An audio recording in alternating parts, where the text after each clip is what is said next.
In front of me is Samsung Galaxy S25 Edge, and today I would like to show you how you can sort apps in your app menu by custom or alphabetical order.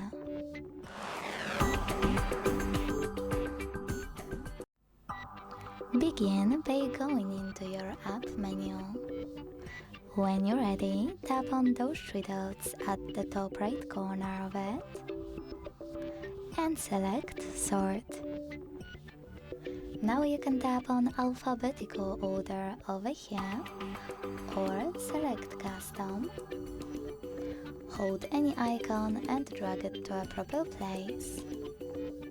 When you've finished adjusting your app menu, click on Home button.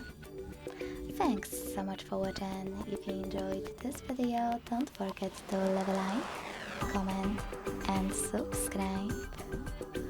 Bye!